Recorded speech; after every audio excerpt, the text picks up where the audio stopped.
Muy buenos días a todos. Como ya ha adelantado Ricardo, la última vez que tuve la oportunidad de compartir con vosotros la palabra de Dios, hablé acerca de la inmadurez, o mejor dicho, partiendo de un versículo que me permito volver a leerte en esta mañana.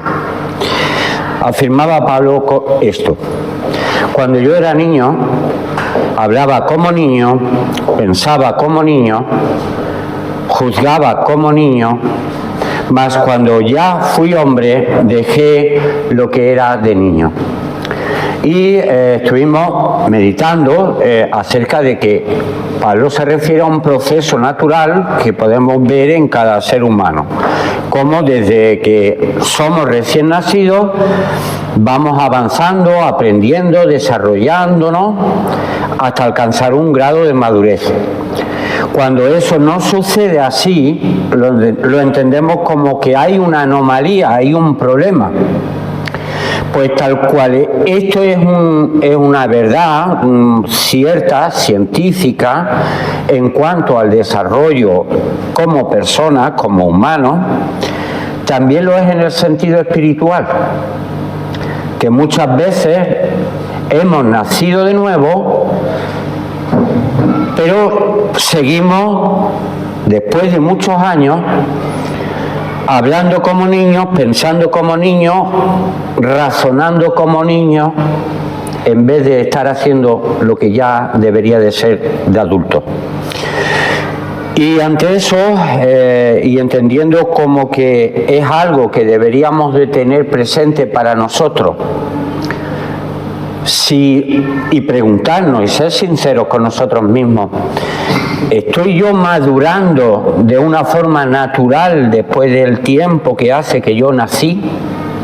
Y ahora ya si quieres lo puedes entender tanto desde un punto de vista humano, físico, como también desde el punto de vista espiritual. ¿Estoy yo madurando como se espera que sea ese proceso natural? ¿O sigo siendo un niño? Ya os adelanté que quería comentar con vosotros qué es lo que vamos a hacer con la ayuda de Dios en esta mañana. ¿Cuáles son esas herramientas o esos procesos que podemos seguir para poder madurar?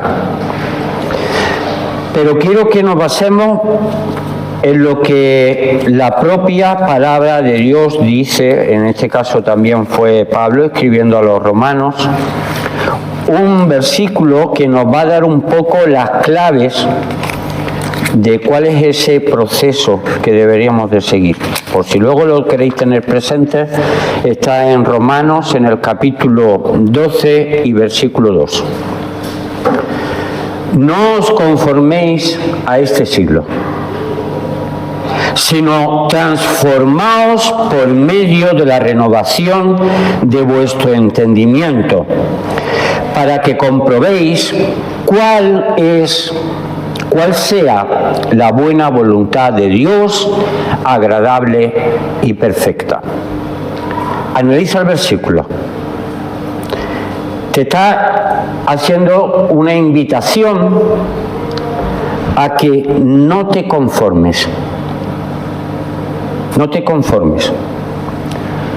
Si eres un niño y piensas que solamente con saber pedir de comer ya es suficiente, vas a seguir siendo un niño toda tu vida. No te conformes, sea cual sea el estado o el estadio de tu vida en el que te encuentres. Me da igual si tienes 15 años como si tienes 70. Siempre deberíamos de estar pensando en cómo mejorar nuestra vida. No te conformes a este siglo, no te conformes con la vida, sino que transfórmate, cambia, sigue evolucionando, pero ¿por medio de qué manera? Por la renovación del entendimiento. Cuán importante es, y ya lo estuvimos hablando también un jueves, aquellas cosas que tú piensas, porque lo que tú tienes en tu mente termina formando parte de lo que tú eres. y tal cual tú eres, así te comportas. ¿Cómo entonces cambiar mi vida? Cambia tu forma de pensar, renueva tu entendimiento. Sigue añadiendo cosas a tu mente que lógicamente te ayuden para poder seguir progresando. Y además tiene un fin todo esto. No es transformarse por transformarse, sino para que comprobemos cuál sea la buena voluntad de Dios, agradable y perfecta. O dicho ahora con otras palabras, para que tú sepas cuán maravillosa es la vida que Dios te propone a ti. Por eso, lo que quiero comentar contigo, primer punto, la sabiduría, el entendimiento, el conocimiento. El segundo punto será la disciplina y el tercero es un proyecto de vida. O dicho de otra manera, ¿a dónde queremos llegar? Mira, la sabiduría, entendiéndola como que es algo que podemos ir adquiriendo por medio de la renovación del entendimiento, para que se produzca esa transformación, implica que nosotros tenemos que trabajar la mente. Bueno, vamos a ir al ejemplo del niño, ¿verdad? El niño sabe, y sin que nadie se lo haya enseñado, que si no llora, no mama, ¿verdad? Como dice el refrán popular castellano. El niño tú le hablas y no te entiende. Pero con la práctica llega un momento en que el niño empieza a comprender que los sonidos, ¿verdad?, significan cosas y empieza a aprender a escuchar. Luego ya en un proceso posterior el niño aprende a que él también pueda expresar las cosas que le pasan y empieza a hablar con torpeza, hablando mal, con un vocabulario muy limitado. Tan limitado que, como decíamos el otro día, lo primero que dice es papá y mamá y lo siguiente es mío. Dame, ¿verdad? Porque en el fondo los niños son egoístas. Solo piensan en su necesidad, todavía no son conscientes de la necesidad, no saben lo que es la empatía, no saben lo que es compartir. Por eso hay que repetirle muchas veces a un niño: no te pelees con tu hermanito, con tu primo, con el vecino, compártelo, que no, que este juguete es mío. Hay que enseñar al niño que ese juguete, siendo suyo, lo puede compartir, ¿verdad? Tienes que darle unos mecanismos mentales para que el niño comprenda. Pues fíjate, del aprender a oír, del aprender a hablar, también llega el punto en que tiene que renovar el entendimiento al niño para que comprenda y aprenda a comportarse. Porque claro, bueno, no iba a poner un ejemplo, pero es un poco, pues se podía entender un poco fuera de mal gusto, ¿no? Pero bueno, para los que lo entiendan y para que no parezca así entero, dice: bueno, todo el mundo se orina en la piscina, sí, hijo mío, pero no lo hagas tú desde el trampolín, ¿verdad? Es decir, el saber comportarse. Llega un momento en que uno tiene que dejar de comportarse como un niño para ser un adulto. El niño necesita seguir un proceso de aprender.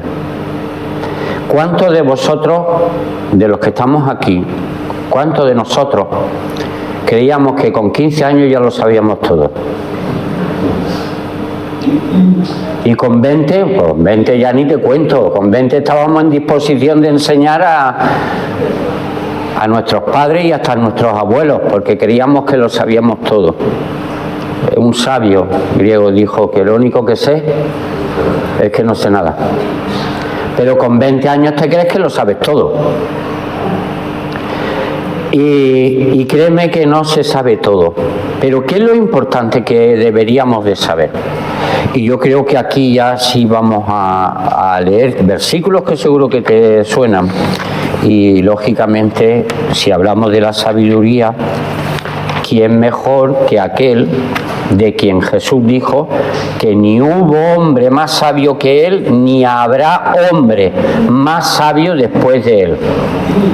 De Salomón. Y él, entendiendo la importancia, como lo entendió desde el primer día en que, antes de que fuera coronado como rey, en sucesión de su padre, el rey David, él entendió lo importante que es tener sabiduría para conducirse correctamente delante de Dios y en favor del pueblo. Y él, entre otras muchas cosas, dijo este versículo que todos o casi todos no sabemos de memoria, que está en Proverbios 9:10. El temor de Jehová es el principio de la sabiduría, y el conocimiento del Santísimo es la inteligencia. Esto lo entendió él con el paso del tiempo. Tú ahora quizás te pueda sonar hasta chino, pero créeme que hasta que no llegues a comprender de forma profunda esto, no podrás llegar a decir que eres medianamente sabio. De hecho, lo podíamos poner con el contraste de una cosa que escribió David, su padre, el padre de Salomón, en un salmo. Dice el necio en su corazón: no hay Dios. El que niega a Dios es un tonto, es un necio.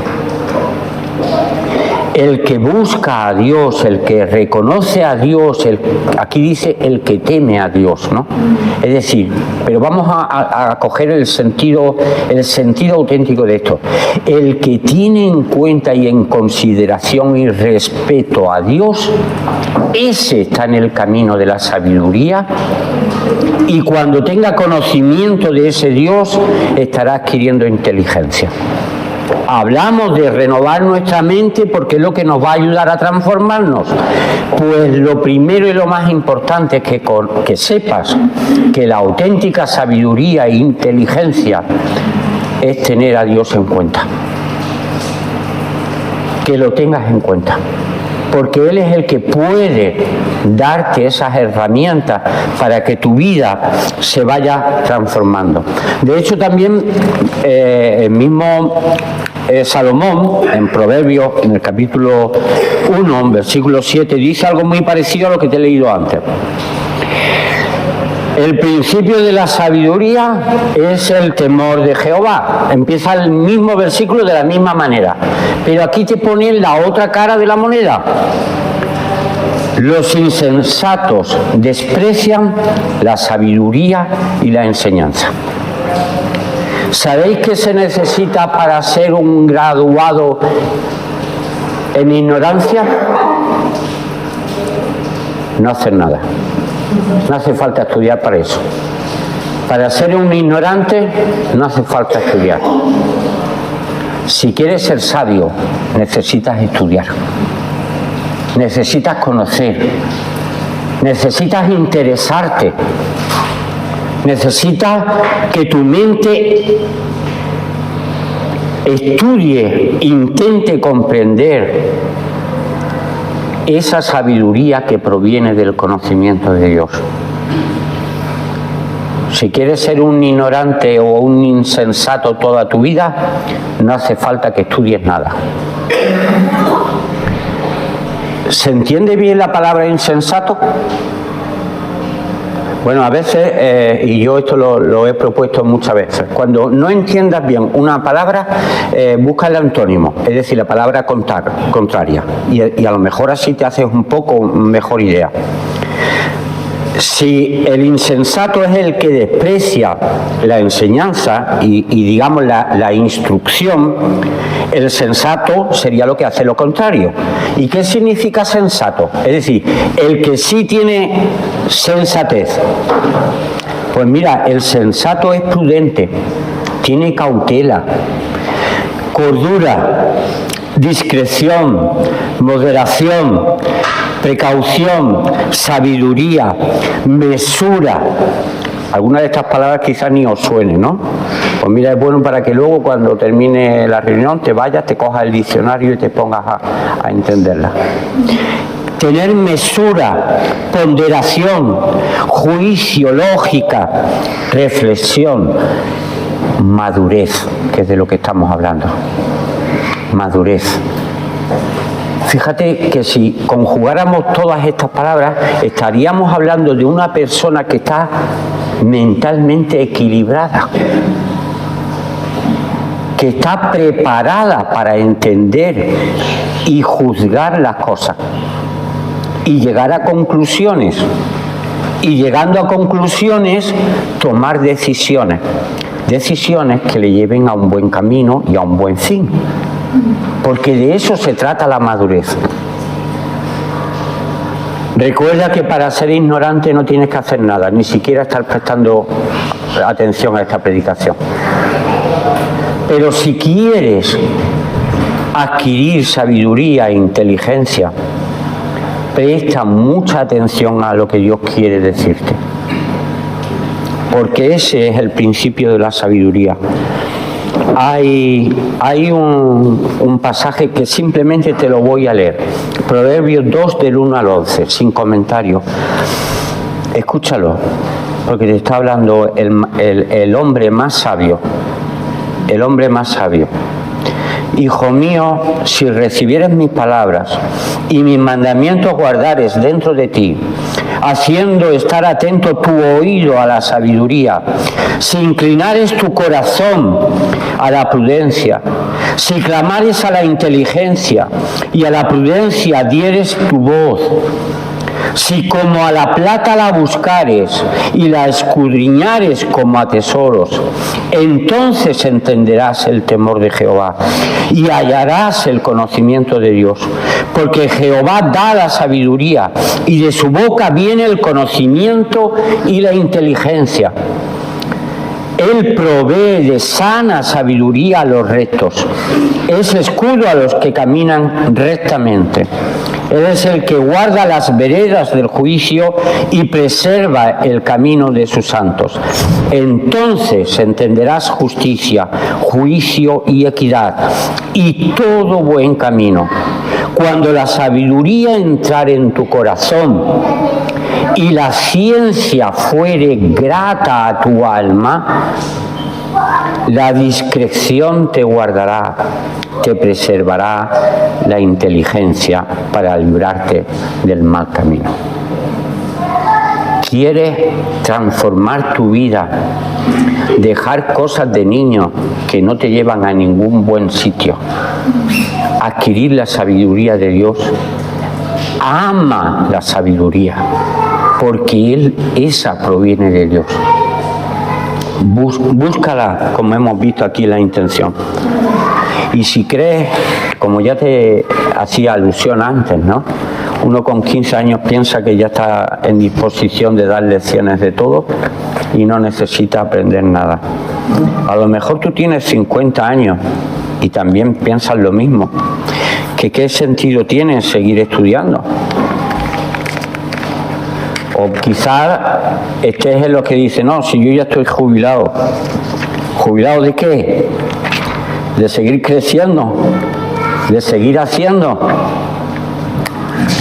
¿Crees que ya sabes todo lo que deberías de saber?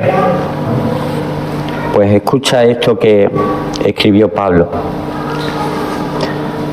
Y si alguno, cualquiera de los que estemos aquí, si alguno se imagina que sabe algo, aún no sabe nada como debe saberlo. Espérate, vamos a repetirlo. No. Que si alguno se imagina que sabe algo, aún no sabe nada como debe saberlo. La trampa está en creer que ya lo sabes todo. Esa es la trampa. Porque eso es lo que te estanca. Eso es lo que te dice, ya no necesito seguir transformando mi vida. Hombre, la verdad es que la vida de niño es muy cómoda, ¿eh? Que te lo hagan todo, ¿verdad que sí? Y que papá y mamá se encarguen de todo está muy bien. Pero no puedes tener 40 años y seguir pensando que tus padres siguen teniendo la obligación de mantenerte como si fueras un niño de 5 años. Pero es que espiritualmente no deberíamos de pensar de la misma manera. ¿Todavía estás pensando que alguien tiene la obligación de calentarte el bibi todos los domingos por la mañana y dártelo por medio de la predicación, por medio de la alabanza, por medio de un devocional los jueves o cualquier otro día que se reúna la iglesia? ¿Todavía piensas que es la obligación de otro darte el biberón? Así no se puede avanzar. Es más, mira, te voy a leer otro versículo nuevamente en Proverbios. En el 29:15. La vara y la corrección dan sabiduría. Como no escuche según qué corriente sabe. ¿Sabéis a qué me refiero? No vamos a decir política, aunque acabo de decirlo, sino alguna corriente como hay en este mundo, un poco así, ¿no? De que hay que ser blanditos con todo. La vara y la corrección dan sabiduría, mas el muchacho consentido avergonzará a su madre. La vara y la corrección. Literalmente tenemos que tomarnos esto de que a partir de mañana hay que coger una vara. No, déjalo, ya lo hace José Mota con el tío de la vara, que lo hace bastante bien, azotando a todos los que siguen siendo unos pobres insensatos. No, está hablando que si no hay una disciplina, puedes estar educando a un niño consentido que va a traerte vergüenza. Como madre dice aquí, pero como padre igual, ¿verdad? Porque un niño consentido avergüenza a sus padres. ¿Qué es esto de niño consentido? Pues mira, el consentido es un niño mimado, es un niño mal criado, mal acostumbrado, caprichoso, egoísta y con la piel así de finita, que no le puedes decir que te has equivocado, no vaya a ser que coja un trauma al niño. Por eso incluso ahora hasta en nuestro sistema educativo ya no hay que ponerle nota a los niños porque se pueden frustrar, pobrecitos los niños. O sea que en vez de forjar carácter y fuerza, estamos alentando que el niño sea tan frágil, pobrecito el niño, que no se ofenda, que no podemos ni siquiera decir que el niño se equivoque, que se está equivocando, que el niño debería de esforzarse más. O que el niño, en vez de estar manteniendo la forma vida que tiene, que no solamente se preocupe en pedir, sino que también se empiece a exigirle que dé. Mira, si cuando un año tu madre te tiene que hacer la cama, es lo más normal del mundo. Pero si ya tienes más de 5 años, te diría, y tu madre te tiene que seguir haciendo la cama, pero si ya tienes 20 años y tu madre sigue haciéndote la cama, tú ya tienes un problema grave. Pues no esperes a que sea grave del todo. ¿Por qué? Porque las cosas cuanto antes se empiecen a hacer, más fácil será el aprendizaje. ¿Cuál es la edad? Por favor, que me lo conteste Ismael, por ejemplo. Contéstame cuál es la edad ideal para empezar a aprender música. Yo creo que entre los 6 y los 5 años. Correcto. ¿Verdad? De hecho, también hay unos estudios pedagógicos que dicen que la mayoría de lo que los niños aprenden o van a ser las grandes herramientas con las que van a trabajar el resto de su vida se adquieren antes de los 5 años. La edad perfecta para empezar a estudiar música es de 3 a 5 años. ¿Eso quiere decir que no puedo aprender música si ya tengo 50? Claro que sí, que puedes. Pero cuanto antes empieces, mejor. ¿Entiendes? Cuanto antes empieces, mejor. Cuanto antes reconozcas que debes de dejar cosas de niño para ser un adulto, mejor. Cuanto más sabiduría e inteligencia, es decir, renovación de tu entendimiento haya dentro de ti, mejor. Porque será como el que acumula herramientas con las que luego vas a poder fabricar cosas en tu vida. Ese es el conocimiento.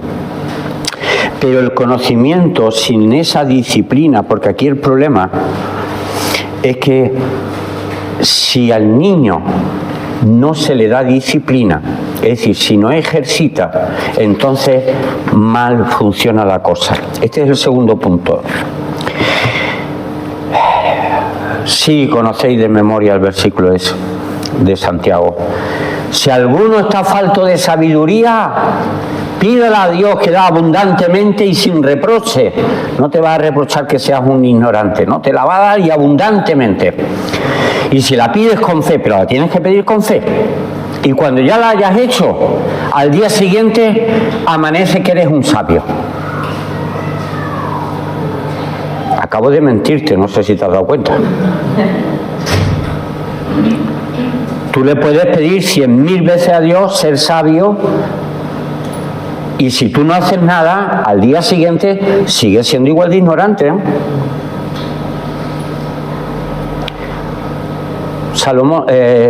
David lo dijo con otras palabras, que además es como es la letra de una canción, seguro que te suena más, ¿no? Es el Salmo 27:4.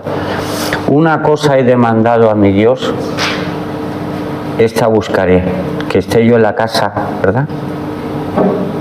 Que esté yo en la casa, en el templo, en la presencia de Dios. ¿Para qué? Pues para inquirir. Vamos a leerlo. El Salmo 27:4.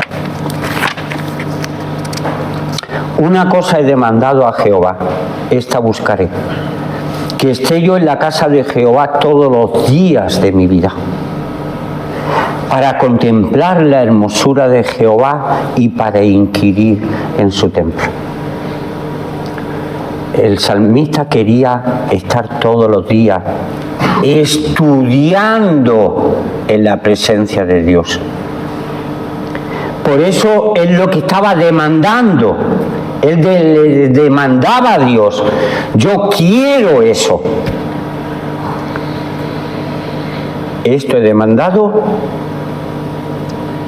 esta buscaré. Esta frase va a ser quizá algún día, si Dios lo quiere, el título de una predicación.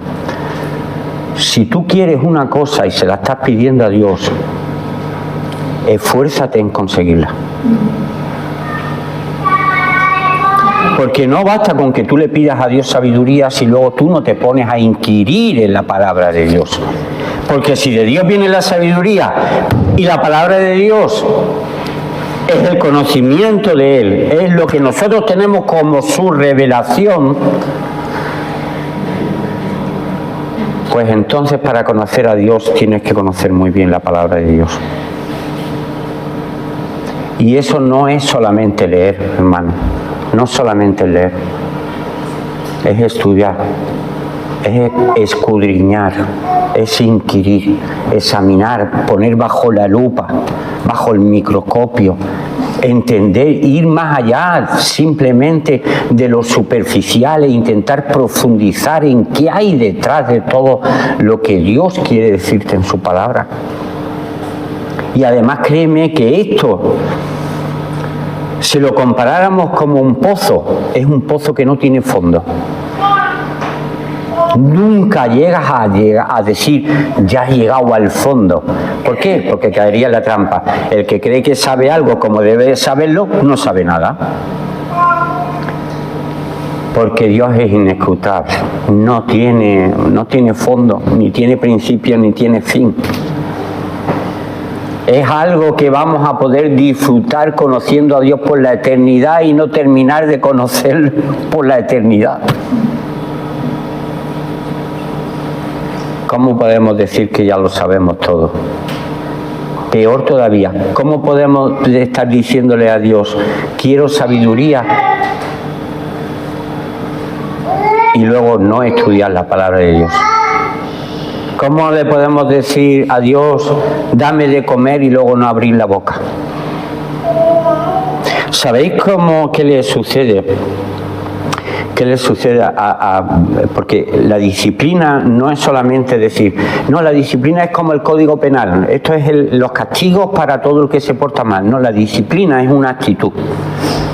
Es una actitud que te dice en qué quieres dedicar tu tiempo, cuánto tiempo le quieres dedicar, qué días son los que vas a hacer ciertas cosas, como cuánto te vas a esforzar por conseguir esas cosas. Eso es disciplina, ¿vale? La disciplina no la entiendas nunca solamente como castigo, sino como una forma de tú controlar y regular tu esfuerzo, tu tiempo y tu dedicación. La disciplina debe ser una actitud, es una disposición que te mueve a intentar alcanzar aquellas cosas que tú deseas y que incluso le estás pidiendo a Dios. Quiero estar en la casa de Dios todos los días. Pues ven, los martes, los jueves y los domingos tenemos reuniones aquí generales. Y luego están las reuniones para damas, señoras, están las reuniones para jóvenes.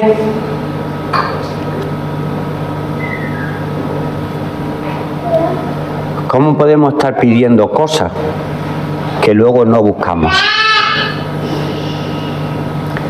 Pues mira, eso es lo mismo que le pasa al que lee y estudia, lo mismo que el que coge un arado y ara, pero luego no siembra. ¿De qué te sirve tener mucho conocimiento si luego no lo pones en práctica? A lo mejor te suena mejor con una frase bíblica, para que no te suene esto a psicología barata de autoayuda, ¿vale? Porque no lo es. Santiago dijo que la fe sin obras es muerta. Lo que tú crees, si no lo practicas, está muerto. Lo que tú sabes, si no lo practicas, no te sirve de nada. Te están comportando como un insensato. ¿Por qué? Porque no estás aplicando lo que tú sabes. Si tú aras y venga a mover la tierra, vamos a mover la tierra, pero ¿cuándo vamos a echar la semilla?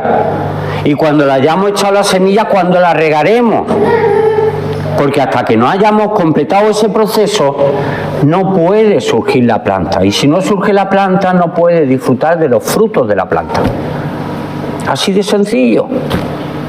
Y para eso se necesita no solo sabiduría, sino el deseo de buscarla y la disciplina de encontrarla. Hay unos versículos que también te los voy a leer sin mucho más comentario que el propio que hace la Escritura. Está en Hebreos en el capítulo 12, a partir del 5. Y habéis ya olvidado la exhortación que como a hijos se os dirige diciendo, hijo mío, no menosprecies la disciplina del Señor, ni desmayes cuando eres reprendido por Él, porque el Señor al que ama disciplina, es decir, corrige y azota a todo el que recibe por hijo. Otra vez con lo del azote, es que hay que pegarnos. No, es que a veces las cosas nos tienen que salir mal para darnos cuenta de que eso es malo. No es que Dios coja literalmente un azote, no.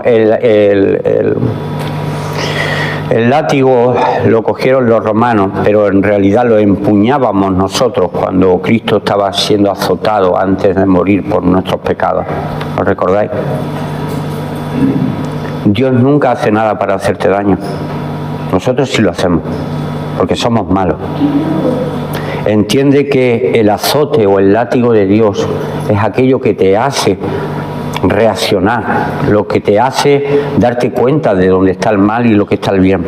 Azota a todo el que recibe por hijo. Si soportáis la disciplina, Dios os trata como a hijos, porque ¿qué hijo es aquel a quien el padre no disciplina? Bueno, yo tengo la respuesta a eso, el consentido. El consentido es el niño al que los padres no quieren educar. ¿Qué hijo es aquel a quien el padre no disciplina? Pero si se os deja sin disciplina, de la cual todos han sido participantes, entonces sois bastardos y no hijos. Por otra parte, tuvimos a nuestros padres terrenales que nos disciplinaban y nos venerábamos, y los venerábamos. ¿Por qué no obedeceremos mucho mejor al Padre de los Espíritus y viviremos? Y aquellos ciertamente por pocos días nos disciplinaban, como a ellos les parecía. Pero hablando de Dios Padre, para lo que nos es provechoso, ¿para qué? ¿Para qué? ¿Para qué tanta sabiduría y tanta disciplina? Es decir, control, ejercicio, ser disciplinado, no disciplina en el sentido. ¿Para qué? Para que participemos de su santidad. Señor, ayúdame a ser santo. Pide sabiduría. Pero cuando hayas pedido eso, búscala. Y cuando la hayas encontrado, pon en tu corazón el deseo de practicarla. Entonces encontrarás santidad. Porque la santidad no es una declaración, es una acción. ¿Sabéis por qué estamos salvos? ¿O por qué somos salvos? Porque Dios nos declaró a nosotros santos. Pero no por lo que nosotros hubiéramos podido hacer, sino por lo que Cristo hizo por nosotros. Pero ya que hemos adquirido la santidad como un regalo a través de Cristo, no debemos de comportarnos dignamente como un hijo de Dios. Es decir, buscar la santidad en todas nuestras maneras de vivir, aun cuando nos equivoquemos. ¿Vale? Pues para eso está la disciplina y la corrección de Dios, para decir: Miguel, te has equivocado, corrige un poquito. No.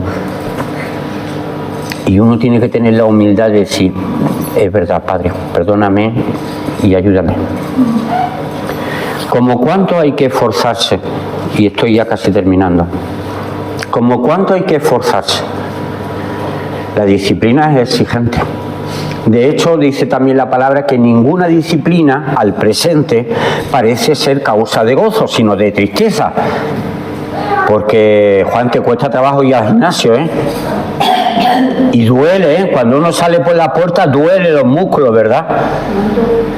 Pero luego da fruto apacible de justicia en lo que en esa disciplina han sido ejercitados. Esa es la recompensa de la disciplina de Dios. La disciplina del cuerpo, Juan, para poco aprovecha, dice la palabra de Dios. La disciplina del cuerpo, el ejercicio. Pero seguro que vas a mejorar en calidad de vida. Y uno se sacrifica, ¿verdad? Uno se esfuerza por tener mejor calidad de vida. Si tú quieres tener una buena calidad de vida espiritual, tienes que sujetarte a la disciplina de Dios. Si quieres dejar de ser un niño, tienes que someterte a la disciplina de la voluntad de Dios. Y empeñarte, como te decía, como una predisposición activa que implica el deseo de obedecer y de hacerlo de forma constante. Te repito otra vez. Una cosa he demandado, esta buscaré, que esté yo todos los días en la casa, todos los días, yo quiero estar todos los días, exactamente esa es la actitud, todos los días delante de Dios pidiéndole a Él sabiduría, dirección para obtener santidad. Hay alguna gente que son tercos, en el buen sentido de la palabra, ¿eh? Thomas Alva Edison, que seguro que Currito podría decir muchas cosas de este buen hombre, electricista, bueno, tiene el segundo me parece, ¿no?, que tiene más patentes en cuanto a electricidad. Fue el creador de la bombilla, entre otras cosas. para dar con la bombilla incandescente, esta ya la hemos sustituido por los LEDs, pero para crear la bombilla esa incandescente con el filamento que alumbra pero que no se quema, invirtió algo así como unos $40.000 de la época. Estuvo 14 meses empeñado en el asunto e hizo más de 1.200 experimentos, pruebas, hasta que dio con el material que no se quemaba, sino que se alumbraba. Eso es constancia. Pero Edison probaba siempre con el mismo material. No, porque cuando probaba uno y se fundía, pues entonces probaba de otra forma distinta. Y aquí donde quiero que tú tengas en cuenta también la experiencia, que muchas veces nos empeñamos en hacer las cosas siempre de la misma manera, sabiendo que el resultado siempre es que nos va a salir mal. Y el secreto de madurar, el secreto de seguir progresando, de seguir transformándote, es que tú tengas la constancia de seguir probándola de maneras tantas distintas como sean posibles, hasta que tú veas que eres capaz de progresar y de superar cualquier tipo de dificultad. Hay una película muy bonita que os recomiendo, si no la habéis visto, que es Hasta el último hombre. Es una película bélica, basado en hechos reales. Un joven que decidió alistarse en el ejército de los Estados Unidos en la Segunda Guerra Mundial, concretamente en la lucha en el Pacífico contra los japoneses, diciendo: yo quiero ir a luchar por mi país. Pues toma el arma. Y dice: no, yo no cojo un arma. Pero ¿cómo vas a ser militar y soldado si no quieres coger? No cojo un arma. Entonces, ¿qué vas a hacer? ¿Cómo vas a matar? No voy a matar a nadie. Yo voy a salvar vidas. No puede ser, no puedes, tú no puedes ser. Le hicieron de todo para que no se pudiera graduar. El tío lo consiguió. El tío lo consiguió. No quiero hacerte tampoco la anticipación del final. Pero él se ganó el respeto de todos sus compañeros y de todos sus superiores el día que, intentando tomar una colina, muchos de los soldados que lo habían intentado quedaron arriba heridos y nadie se atrevía a subir a por ellos. Y él, sin un arma en la mano, decidió subir por una escala de cuerda, coger a uno y bajarlo para que pudiera ser atendido. Y cuando ya estaba con las manos ensangrentadas, cuando veía que no podía más, en declaraciones suyas, porque él era cristiano, de otra denominación, pero era cristiano, le decía: Señor, dame fuerzas para bajar uno más. Subía, cogía ese uno y lo bajaba, y cuando estaba abajo le decía: Señor, dame fuerzas para bajar uno más. Bajó a 100. Tanto que cuando llegaron allí los mandos por la mañana, porque todo esto lo hizo durante la noche, cuando ya daban por muertos todos los que se habían quedado arriba, porque seguro que lo habían matado los japoneses, resulta que él durante toda la noche estuvo subiendo y bajando, salvando cientos de vidas. Señor, dame fuerzas para uno más. Yo sé que la vida a veces es pesada y las dificultades son muy grandes. Pero Jesús te lo dijo sin recurrir a esta película: basta cada día su propio afán. Lo único que tenemos que pedir: Señor, dame el pan de hoy, no el de mañana, el de hoy. Y que el afán nuestro no sea el de mañana, sino el de hoy. Que lo único que tenemos que preocuparnos: Señor, dame fuerzas para llegar al final de este día. Y cuando mañana te levantes por la mañana, le digas: Señor, dame fuerza para completar un día más, para seguir esa disciplina, ese acercamiento a ti, ese conocimiento a tu voluntad y sobre todo el deseo de cumplirla. El tercer punto es el proyecto de vida. el proyecto de vida. Porque ¿de qué sirve tener buenas herramientas? ¿De qué sirve ir adquiriendo la habilidad para manejar esas herramientas, que sería la disciplina, si luego no tenemos un proyecto que construir? Pues justamente ese será el motivo de la siguiente predicación después de esta. Que todo esto tiene un sentido.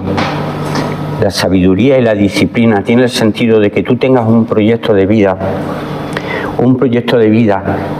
que ya te anticipo, que no acabe con tu jubilación ni con tu muerte aquí, sino que sea un proyecto de vida que te haga ser rico y vivo y satisfecho y pleno por la eternidad.